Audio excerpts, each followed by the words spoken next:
All right, we are back. We got our next guest on the line all the way from Yorkshire in the United Kingdom. It's a great honor and a great privilege to have this talented heavyweight, currently undefeated, 14-0, 11 knockouts, one of Great Britain's brightest prospects coming up right now. He's joining us here today. I'm talking about Richard, the Inferno Towers, joining us. Richard, how you doing tonight, my man?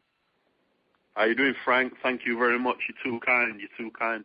I've not given myself as good a build-up. I'm just another guy in the game trying a little thing, and it seems to be going all right, but I can't take much credit other than I turn up and do as I'm told. My team, they're the ones what deserve all the credit. They're world-class operators. You know, we had Prince Nazim, Johnny Nelson, Junior Witter, all these guys, world champions, and I'm just a product of the conveyor belt coming through, so I'm just grateful to be here and have guys such as yourself sing my praise. Thank you very much. Well, you know, Richard, it's kind of hard for us not to take notice. I mean, you know, in the UK scene right now, in boxing period, is booming. You know, you got the heavyweight division, Tyson Fury, David Price, and yourself. And, I mean, kind of in a way, you get lost in there. You know, everybody's talking about they want to see Price, they want to see Fury. You know, obviously David Price had his little shortcoming last month, but you know, not as many people. And I think because they haven't got the opportunity, they don't have the Olympic bronze medal. You're not out there talking the smack like Tyson Fury is, saying the controversial things. But if people get a chance to look at you, if anybody listening here in the United States, whether you're in the U.S., Australia, anywhere around the world, you're listening, you haven't seen Richard Towers, Google this guy. Google him, check out these images. This is a almost 7 feet tall, 6'8", and this ain't just some 6'8", lanky, out of shape guy. This guy's got muscles on top of muscles. Looks exactly the way a heavyweight boxer is supposed to look like. And I got to give it to you. Not just that, you don't just have the look, you have the talent inside the ring. Basically, this whole build up here, in a way, I hate to say it to you, you're a dangerous man when it's inside that ring. I would never say this to your face, but in a way, towards the media, you're playing third string to guys like Tyson Fury and David Price, as far as UK heavyweights go. What are your thoughts on that? Most definitely, you're 100% right, you know, and I'm modest with regards to referring to myself. You know, I think I've travelled a long road. You know, if people have a look at YouTube and some of the things on there, read about my story, they'll see what I'm talking about when I refer to this. You know, I've led a rocky life. You know, all down to myself and my mistaken choices. You know, I've made a lot of mistakes in my life, but I'm just trying to do a little thing now. Like I said, listen to the right people, surround myself with positiveness. You know, people talk about, why don't you be a little bit more nasty, you know, be a little bit more vindictive with things you say. And, you know, as long as I get in that ring, you know, if you've not done everything I've done, this is what I say to all heavyweights. If you've not done everything I've done, when I'm running, I don't cut corners. When I'm skipping, I don't waste a second. When I'm on the speedball, I don't waste a second. When I'm sparring, there's not a round what goes uncalled for. You know, I'm putting every little ounce of every little inch of everything I could possibly do into this game, because, you know, if hard work and dedication is anything to go by, that's one of the things I will say about myself, is I put everything into what I do. And, you know, the results speak for themselves. You know, realistically, if you look where I was 7 years ago, I was sat in a category of prison cell. You know, the future wasn't bright for me. You know, I didn't know what I was going to do. I'm not going to sit here and tell you that I had all these hopes and ambitions and aspirations to get into the heavyweight scene and dominate and do all the things that, you know, the great champions could do. You know, I've always been realistic. I can't compare myself to any of the great champions today, never mind yesterday. But the thing is, I'm fully enthusiastic about what I do. I just try. I've been knocked down in sparring. I've been knocked down in amateur fights. And, you know, the thing is, I just keep going, and it's as simple as that. Once I put my mind to something, I think, you know, in England, they've got a saying, you have to be a few quid short of a fiver. That means you have to have a few little crazy tendencies to get in that ring in the first place. Maybe that's one of the key ingredients. I don't know, but I'm trying to think. It seems to be working. And like I said, I don't plan on giving up anytime soon. I've come this far. If you'd have looked at me, like I said, 7 years ago, and looked 7 years forward and said, you know what, you're going to be in a position where you've got the EBU title, you're going to be ranked number 13 in the WBA, you're going to be number 5 in Britain, you're going to be put at the side of guys like Tyson Fury, David Price, all these British prospects, all these British great white hopes, you're going to be put in the same category as them. Realistically, I'd have called you a liar. I'd have said, you don't know what you're talking about. I'll try it, but I can't really see that, and look where I am now. So as far as I'm concerned, I've still got as many dreams and aspirations as the next man. But if you look at it, if I went tomorrow, God forbid, I've achieved a lot, considering I've started late in the game, considering I'm not on the same level as, I've sparred with Tyson Fury. David Price was supposed to turn up and spar. He never turned up to spar me. Or when we went over to spar with Klitschko, I sparred with Wladimir Klitschko. All absolute invaluable experiences in the bag, and all I can do is just grasp every opportunity, every moment I've got. I've been given, every chance I've been given. All I can do is grasp it all. And I seem to be doing just that, and it seems to be working just right. But I'm just saying, I weren't supposed to be in this position. I'm in this position now. And again, I said to every heavyweight out there, if you're standing across from me, and as soon as that bell goes, if you know you've not done every little thing you could possibly do to beat me, then you're going to have it's not going to be a very comfortable night. You know what? Hey, Richard, I'm going to tell you. I wanted to ask you a question about, the last couple months, you've, like Frank mentioned before, Lucas Brown, you were supposed to fight him. Yeah. You were supposed to fight, Francisco Pianeta. Both these guys that you were associated with to fight in the last couple months, they've went on, Lucas Brown has James Toney, he's about to fight. Pianeta getting a title shot against Wladimir Klitschko. What do you think about, you were already supposed to be fighting these guys, they're getting that big name. Is there a little animosity there, or are you just waiting for your time? No, do you know what? Sorry, what's your name again? Michael Doss. Michael, yeah, sorry, Michael. Yeah, basically, if you look at it like that, you've got a guy I was supposed to fight. He's fighting Wladimir Klitschko, #1 super champion. I've shared the ring with this guy. I had the pleasure of sharing the ring with the guy. He is a smooth operator. Make no mistake about it, this guy knows what he's doing. He's been boxing for 35 years. These guys are on top of their game. They are super champions for one reason, and one reason only, because they know their game. I was going to swear them, but I won't do that, save it. But basically, these guys are on the top of their game. Francesco Pianeta's fighting him.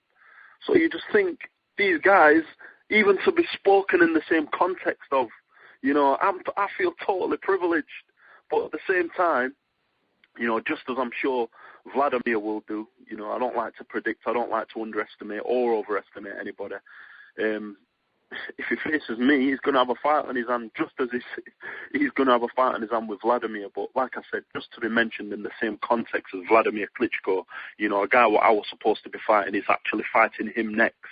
It actually brings things a little closer to home and a little closer to earth for me, in realizing that I could be a little bit closer than what I imagined I'd be, to fight in these top fights, because he's in there. You get what I'm trying to say. And then you've got Lucas Brown, Big Daddy Brown, really nice fella, dangerous mofo. If this guy hits you, you knock a horse out, put it that way. But I'm just saying to you, we're all big guys. We're all the new generation. We're all giants, so to speak. Like I say, I'm nearly 7 foot myself. I'm 18 stone.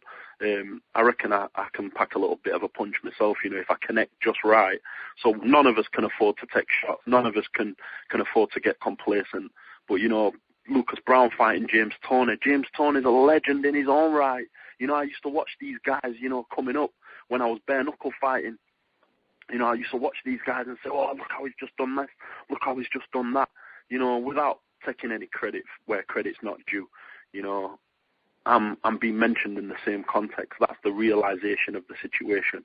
And basically, you know, I'm just grateful. There's no animosity whatsoever. But it's like I said again, you know, when that bell goes, when we're inside those ropes, no matter who I'm facing, you know, I've told my team from day one, put me in with whoever, wherever, whenever, and I'm ready. If you think I'm ready to go forth, then please just know that I'll put everything into it. Know that you won't be wasting your time with me. And, you know, that's my attitude. You know, I'm so enthusiastic about everything, Michael. Well, you know, you haven't been in the ring for about 9 months. Is there anything being talked about right now?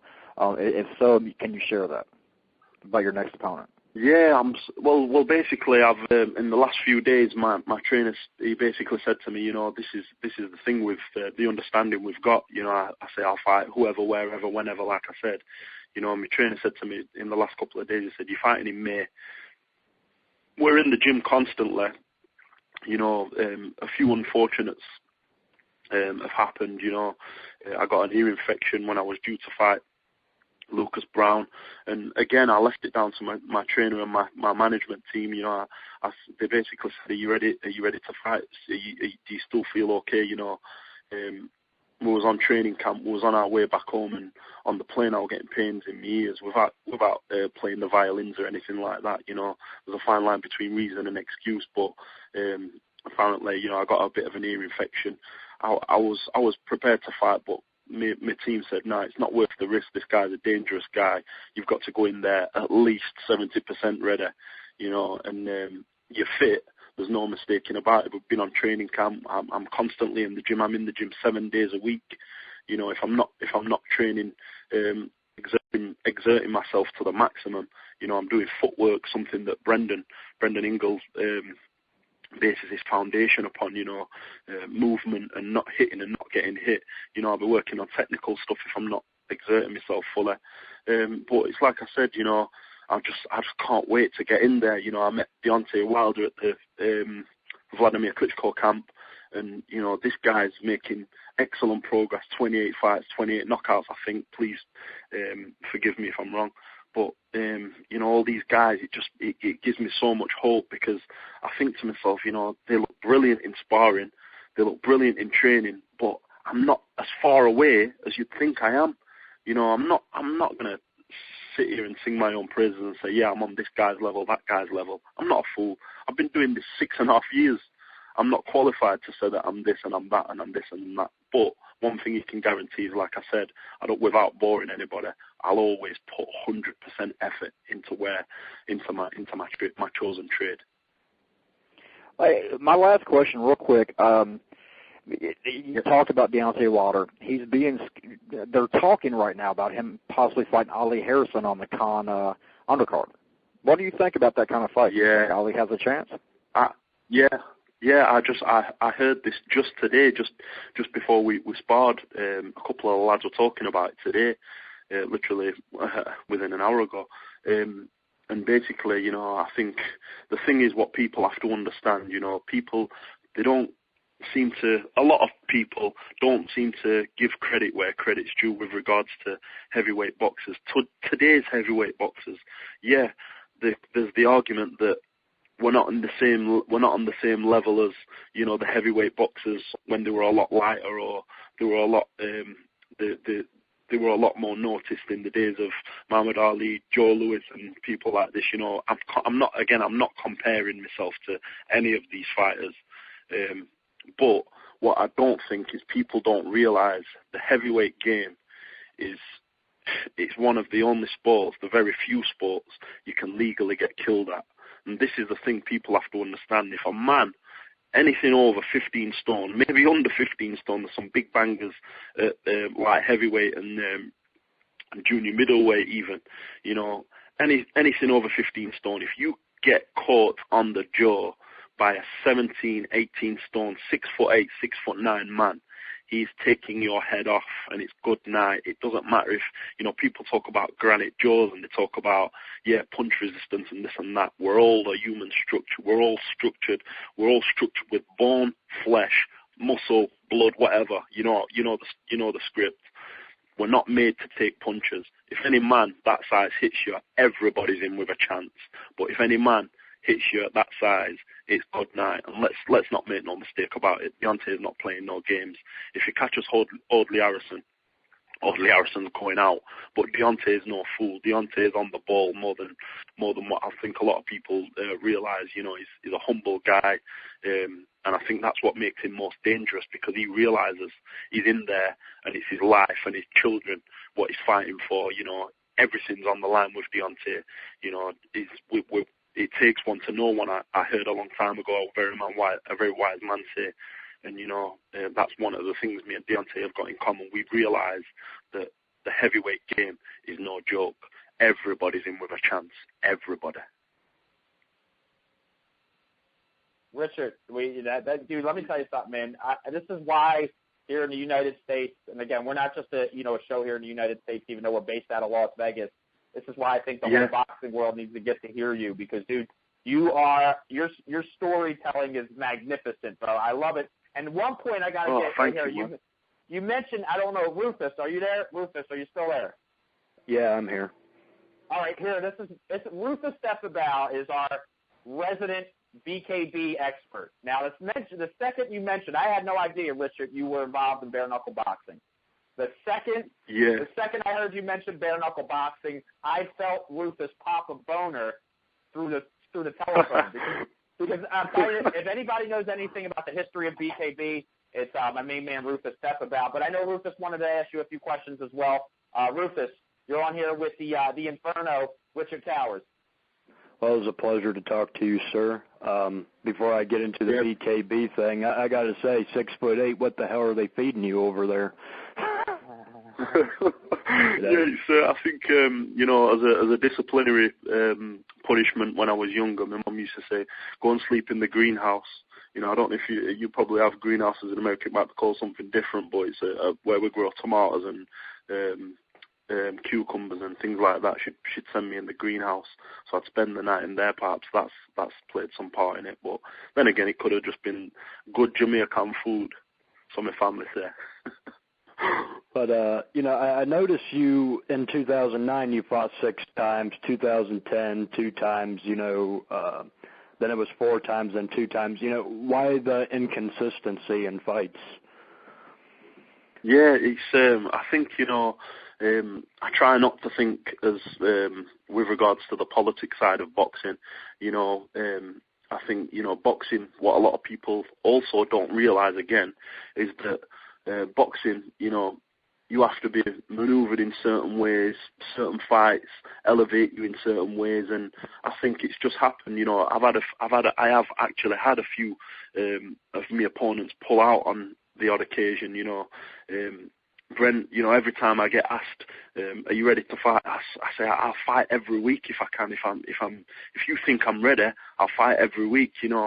I just don't at all feel qualified to diagnose any type of problem or anything like that. I just think, I'm totally enthusiastic. If they tell me you're going this way, I'm going that way. If they say jump, I say, how high do you want me to jump?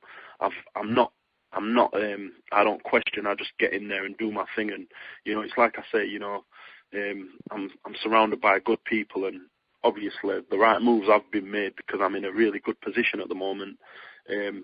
If it was up to me, I'd like to fight every week, but realistically, I understand things are done in certain ways for good reason.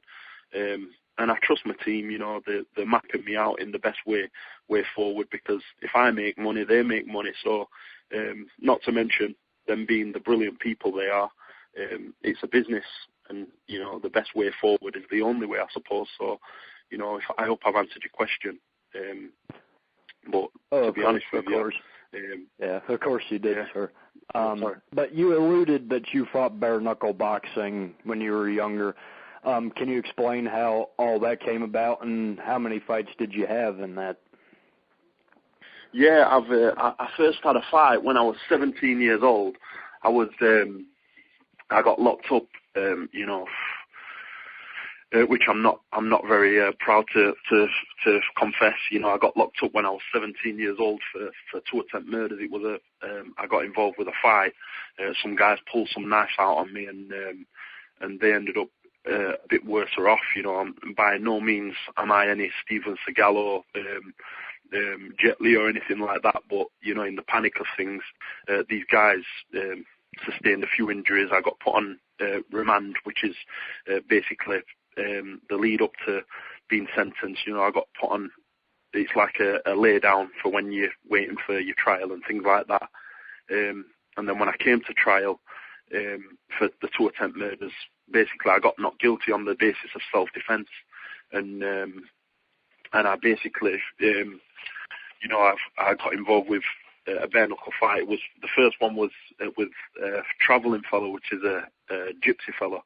They're like people from Ireland. They come over. They live in caravans. A lot of them. They live a really humble type of lifestyle. But basically, these guys are known for bare knuckle fights and things like that. And I remember this walking around the exercise yard. Cut a long story short, this guy just spat in my face. So it literally, we had a bit of a discussion. I didn't really want to discuss anything because I could just feel this guy's spit running down my forehead. And one thing led to another. We organised a little bit of a fight, and this guy run at me. By no means was I in any way, like I said, a Steven Seagal or Lennox Lewis or anything like that. I was a big guy. I just threw. I think a few of my fights, guys had run at me. 25, 30 stone guys had run at me. I'd close my eyes and throw my hand. I was 18.5 stone at this time. I'd connect, and it's like I said, make no mistake about it. We're all human beings. If you get hit on the right spot, you're going out. But like I said, the first fight I had was with a travelling gypsy fella, and after that he called me. He said, "This fella's got power like Hightower off Police Academy," which was a film. And the name stuck with me from that. And I just, people started calling me Towers and things like this, and it just went from there, really. I moved to another prison. Somebody said they'd heard that I'd had a fight and I was quite decent, and they wanted to know if I'd fight for £600, which was, I think 1,200, is it roughly $1,200 US, something like that. So they, what do you call it? We organised that for the gym area inside this prison. I had a fight again, hit the guy once, he was out, and then I got out of prison, then went back to prison in, I think it was 99, something like that. I was in and out of prison like 5 times for violent related crimes, and people just, the word sort of like caught on, and people presumed that that's what type of thing I did. At the time, I wasn't making any money because I was in prison. So, I saw it as an opportunity to make money. I'm not going to sit here and say, yeah, I was brave and I did it because I enjoyed doing it. I absolutely hated it, because you're dealing with lunatics and people what want to literally kill you. People what are used to fighting, and to be honest with you, I was never a fighter. I never considered myself a fighter. I suppose I was athletic, but I didn't really have the confidence a lot of these guys seem to have. But I had 12 bare knuckle fights over my time, from 1997 all the way up to 2006, and I won every one. 1-punch knockouts, and I just thought to myself, you know what? I don't seem to be too bad at this. Perhaps I could just do a little bit of training when I get out. I was thinking about MMA, and I did a bit of grappling with a good friend of mine, and he basically said to me, listen, you need at least 2 years experience in jiu-jitsu and things like that to consider going into MMA, because you get your arms and legs broke. And I'd been at Brendan Ingles' gym when I was 16. I just passed through there. I remember Prince Nazim dropping me. I remember Ryan Rhodes dropping me. I remember Brian Anderson, Bomber Graham dropping me, just beating me up basically. And I thought, well, I might as well go back and see Brendan and see what I can do. I went back and the rest is history. Here I am today. Well, the last question I really got is bare knuckle boxing is really exploding this last year, and it's big. Yeah. They had sanctioned bare knuckle fights here in America. I was wondering if you heard of any of this, or if you followed anyone on the bare knuckle scene still today, and if the money was right, would you be interested in doing a sanctioned bare knuckle fight? Yeah, I watched. Do you know, it's funny that you said that. I'll try not to beat around the bush too much, you know, and waste anybody's time. Sorry, but I watched a guy on YouTube. I'm sure you're familiar with, called Kimbo Slice, and this guy, he's got a few fights on there. He's had a few bare knuckle fights here and there. I think he's turned professional. He's a boxer now. But I watched this guy, and it really appealed to me, and I thought, oh, it looks good, and you know, the notoriety of it all looks brilliant. But you know, I think I'm at a stage now, you know, in my boxing career, you know, I probably could get into a similar type of lifestyle over here and probably earn more money than I'm earning out of boxing at the moment. But it's about the bigger picture, and it's about achieving something you initially set out to achieve. And you know, I've started at this, and I want to finish it. I've got a 4-year-old, and I've got a 6-week-old baby boys. And you know, one of the things I've realised over my time is that, you know, to have an influential figure to even look up to, or even look back at, you know, God willing that I'm still here to raise them, but you know, even if I'm not, if they can look back at me and say, look what my dad achieved, look what he achieved from scratch.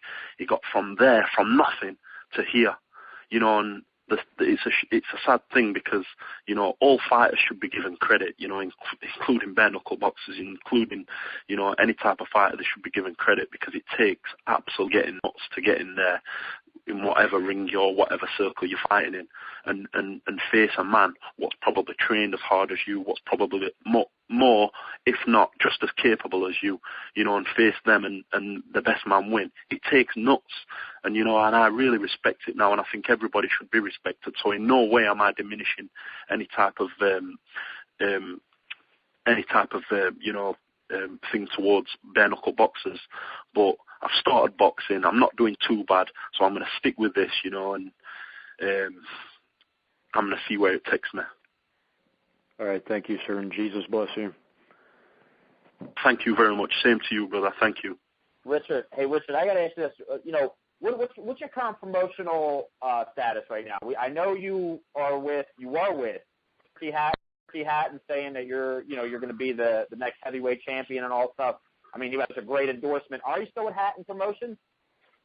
Yeah, I'm still promoted by Ricky Hatton, and basically, I think my last fight was sort of like the official deal or whatever. That was my last fight. Was under contract with them, but it's like I say, you know, I'm really fortunate to have such a good managerial, being such a good camp with regards to my managing team and the trainers, etc. You know, I'm really looked after.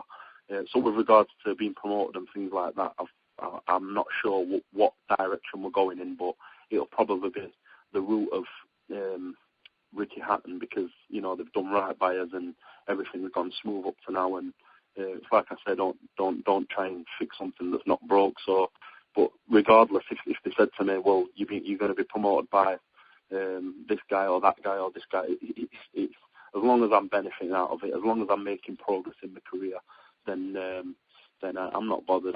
It's onwards and upwards for me, and full steam ahead. No, I like the way that sounds, and you know, basically that's the point there. I mean, in 2013, Richard, I know you want to get, you know, you fought some tough competition up to where you're at right now. I know, you know, to advance to get to where your potential opponents, Pianetta, Lucas Brown, where they're at, they're fighting the big names. I know you want to get to that point. Who are some of the names you would like to, you know, bump in front of? You would like to meet face to face 2013, 2014? Oh my gosh! Well, you know, you've got all these guys. You know, like I say, you know, Pianetta. He's fighting Wladimir Klitschko next. You know, I was set to fight Pianetta. It was all in in stone, and I think he had a few medical problems. That's why the fight never got pulled off or whatever. But it was a dream of mine to even meet Wladimir Klitschko, to meet one of the Klitschkos. And then we got in touch with me. My trainer said to me, he said, "Do you want the bad news or the bad news?" So I went, "Well, I'd like a bit of good news, but if the bad news is all you've got, throw it at me." And he goes, "Well, I've got you some sparring." He goes, "And it's with the world champion." So I was like, well, the first bit was good news. The second bit sounds like a little bit of nervous news. I goes, "Who is it?" He goes, "It's Wladimir Klitschko." So I was like, "What?" He goes, "Do you want to go?" I went, "Come on, Dom." I went, "You're asking me a question to which you already know the answer." I goes, "Of course I want to go and spar. Of course I do." So I went over to Austria. Like I say, I sparred with Wladimir Klitschko. Living the dream. 300 people, 200, 300 people watching sparring every day. Mixing it up with the heavyweight super champion of the world and his brother. And Arnold Schwarzenegger's family staying in the same hotel as us, and I'm passing these people every day, and I'm like, where am I? What is happening here? Pinch myself, that type of thing. So, whoever I can get to face in the ring, it all seems. It seems like I'm being unrealistic, saying, well, one day if I could fight Wladimir, or if I could fight Vitale, or one day if I could get in the ring with anybody of such status, it all sounds unrealistic to me. But like I said, and I'll say again, because I'm really passionate about it, when I get in there, whoever it may be against, I'll always put 100% into what I do, and into trying to win, because if I keep winning, that's where the progress is. That's where my family are going to have a foundation to fall back on, that cannot be broken. And that is my goal, to present a foundation to my family, to the people I love, that is just impenetrable. And I'm on my way to doing it. So as far as I'm concerned, I'm living the dream as it is, and it can only get better. The only way is up. It's as simple as that, Frank. Richard, I guess what, man, I got, myself being a family man, you being a family man, yeah. I commend you for putting family first, and congratulations on, recent birth of your child. I got to answer this. Thanks, I was hoping you'd say, "Hey, David Price, I get you inside the ring. I'm going to knock you out. Fury, David, hey, your asses are grass next time."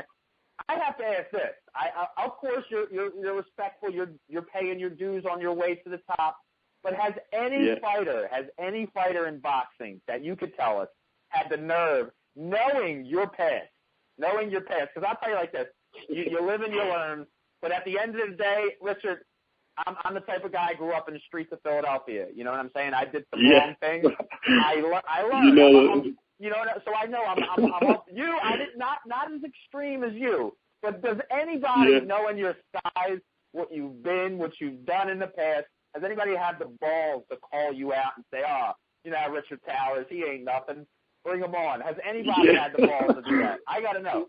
There's a guy recently, and I don't even want to mention the guy's name and give him any publicity, because the way he put himself across was like a bit disrespectful. And people, if anybody's listening, they're aware of Twitter and things like that. They'll be aware that this guy's been calling me out, and he's been calling my family and trying to basically wind me up to a position where I basically want to kill the guy. And one of the things I said to the guy is, you don't have to wind me up to make me want to kill you. You just have to get inside the ring. That's all you have to do, without sounding cocky. I've got no doubt, you're saying you're going to knock me out. You're saying you're going to do this and you're going to do that. I've got no doubt if you connect and you hit me in the right spot, yes, you will knock me out. But unfortunately, it's not just you throwing punches, and it's not just you using your brain. I'm using mine as well. And what you have to be realistic about is, if I connect you, I'm going to knock you out. If I am using my brain just as you're using your brain, I'm going to hurt you. So I'm just saying to you, why not stop all this disrespect? Why not stop all this silliness? And let's just wait and see and get it on. And he goes, well, you're this, you're that, your mother's this, and you're this. And I think he even said a few things about my kids, which is really uncalled for. But, it's like I said, words are very cheap and actions speak. And, I don't get mad. I'm not getting mad. But, the opportunity comes and, I'll do everything I can to get even. So, regardless of, what things I've had in mind for this guy, regardless of how this guy made me feel when he's speaking about the purest of innocence when he's referring to a child, if he comes face to face with me, I'm sure I'll be able to express my frustrations, so to speak. But like I said, I've had in my last I think 5 fights, I always at the weigh-in I always approach the fella because I'm in awe of fighters because I understand it more than ever now. I used to watch Kell Brook, who's from our gym. He's fighting Devin Alexander next. I used to watch Kell Brook from our gym, and I used to look at him and I'd think, you know what, this guy's, he don't look all that. I didn't even understand weights at this point. I just thought, that guy don't look all that, Even Johnny Nelson, I used to think, why is he not doing anything? Why is he just not getting hit? And why is he using his brain? And now I'm involved with it. I understand everything a lot more. And one of the things I understand more than anything is that, this is the game. You've got to have every angle covered. And, I'm in the process of building, and it's like I said, with my last 5 fights, I've gone out. In fact, every one of my last fights, I've gone up to my opponents and I shake hands and I'll be like, nice to meet you. Appreciate you turning up. And a few of them have looked at me and gone, "Are you crazy, man? Are you crazy?" And pushing their heads in my face and all that. And that's not my goal. My goal is not to upset them. I understand the mind games and the psychological things and all that, but if you're confident in what you're going to do, why do you have to play mind games with me? But it's not a problem because I've been there and I've seen most of it. I'm not going to say it all because I'd be a fool to think that I've stopped learning.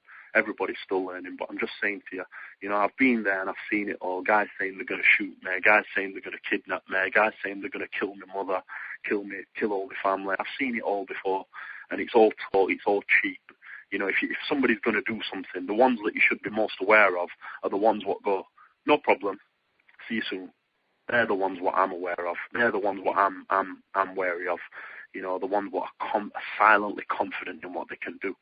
And I'm not trying to come across like that, but I've got one goal in mind. If I'm set to fight you, I'm set to beat you. It's as simple as that. If you beat me, I'll get up off the canvas, and I'll shake your hand and I'll commend you for being the better man on the night. But up till that point, let's just be gentlemen about the thing. Listen, Richard, you are a gentleman and incredibly intelligent. Obviously, the guy talking smack about you, which is, for one, way out of line. Obviously, not very bright. Because I was going to tell the listeners right now, I'm going to give them, two things of advice. One, look out for Richard Towers in the future in boxing. I'm saying like this, man. You're the next big thing, man. You keep, I hope to God, man.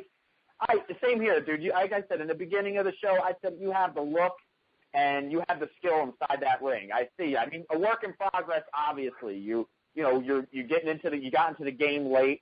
But the history, what you've come from, I just think that makes you that much better. You know what I'm saying? I think in a way like how we have Bernard Hopkins. Man. Bernard Hopkins. Yes. That guy, man. Yes. Guys hadn't really had any amateur fights. Many amateur fights. Did 5 years in prison, got out, and said, hey, and he's arguably one of the greatest fighters ever. Period. Most definitely. Yeah, exactly. Period.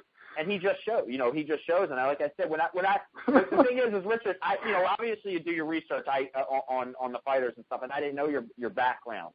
And I'm thinking, originally, before I knew your background, I've been following you for about a year and a half, and I didn't know your background. And I'm just like, look at this physically imposing guy who I think can give, eventually when he gets up to that point, he can give the Klitschkos and guys in the heavyweight a run for their money, potentially beat them. Then I looked at his background, I'm like, oh, that's curtains. It's over. This guy is going to be an animal. And anybody threatens you besides saying, hey, when we get inside the ring, I'm going to knock you out. They threaten your – listen, all I'm saying is you are one guy I wouldn't mess with. If I was a millionaire, I'd hire you to be my bodyguard. That's how dangerous this man is. Richard Towers. To all you millionaires, I'm open. There's some millionaires on this line right now. You need a killer. No, not killer. Just a dangerous individual. Whoa! You're trying to incriminate me, Frank. You want a guy that'll protect you at all times, and you know obviously his asking rate is going to be higher because of his intimidation and his skill. Richard Towers, pro boxer and protector as well. We're going to look into that in the future. I'm going to be your manager in the bodyguarding business here in the United States. You're my spin doctor, Frank. You're my spin doctor. I'm going to be on to you every week. Frank, what have we got? What have you? What can you give me? What can you give me, man? You motivated me, man. It's all positive, and you know. It's true. You know, it's deservingly so. And I had it. You know, be honest with you, man. You know, we talk to a lot of fighters on here. Some fighters are just dry, like, you know, yes, I'm going to fight him. I want to fight him. You know, you came out right here, man. I figured, I was telling the guys, we'll do 15 minutes. We'll do 15 minutes with Richard Towers. What could this guy possibly say? Man, you captivated us. I'm sure the listeners are like, wow, this friggin' guy is on fire. And that's what it is, man. For you to introduce, you know, yourself here to the ATG Radio listeners, you know, obviously we thank you. I know you're on Twitter, you know, just starting to get the hang of things. Richard Towers, follow this guy. I know you update Thank you very frequently. much, Frank. Get on there at Richard_Towers. I'll send a blast out. Everybody will know to where to follow. If you're not following him already, right now representing the UK to the fullest. Eventually, I know it's like this, man. You keep running on that path of destruction inside that boxing ring. You know, eventually you follow in the footsteps of the greats that come from the UK, that come from the UK and fought over here. We'd love to see it. You know, we don't really have the greatest heavyweight division. You know, I'm more intrigued with what's going on in the UK with you guys than, you know, besides guys like Deontay Wilder and maybe Jonathan Banks and guys like that. But besides that, you know, Chris Arreola, don't get me wrong, I love Chris Arreola, is a good friend of the show. It's a little dry out there. You're a breath of fresh air. But Richard, I want to give you here last and final thing. Your fans, the boxing fans, your new fans. You have any final words for them? Yeah, I just want to say to everybody what follows me, everybody brings positivity to my table, so to speak, and you know, basically just throws nothing but positivity at me. Even the way people look at you, you know, people can be either positive or negative. As you go on in life, you know, you pick up on certain things in people, and I feed off positivity. But at the same time, I want to say to all the people what are hating, and all the people what don't want to see me do well, all the people what think I'm going against the grain, and, you know, this guy shouldn't be in the ring, and he shouldn't be doing this, he's rubbish, and this and that. You're always going to get a wide variety of different opinions and people's, you know, words and things like that. But I just want to say to everybody what supports me, everybody what holds it down for me, everybody what's, you know, got me back. Thank you very much, and you know, as big a part of it is all for my family and for my loved ones, and for achieving something in my life. It's for you as well, because you know there's not many people with a similar type of story to me, and you know if I can do it, I can show that. You know, you don't have to be a certain way just because everybody else is being that certain way, peer pressure and all that. If you put your mind to something, you can do it no matter how much the odds are stacked against you. But at the same time, to all the people what have got nothing but negativity for me, keep hating. I'm enjoying it. You're feeding me. Thank you. Thanks, Frank. I appreciate it. You're doing something right, Richard. You're doing something right, man, and I'm looking forward to seeing you again. Obviously, we'd love to have you back on the show, man, once we find out something concrete. When the definitely. Well, you've got my number, Frank. So you know, anytime your call's more than welcome. You know, you can phone me anytime, as long as it's not too early hours of the morning, because I'll get into trouble for waking my newborn up. Well, I would get in trouble for waking you up, man. So we got an agreement right here. We got a plan right here, man. Richard Towers and I will not wake you up in the middle of the night. But no, Richard Towers, we appreciate it, man. The Inferno. We can't wait to talk to you again on the show, my man. God bless you, brother. The appreciation's from me, Frank. Thanks a lot, man. I appreciate it. Thank you. Thanks so much, my man. Have a great one. Thank you. Take Bye. care. You.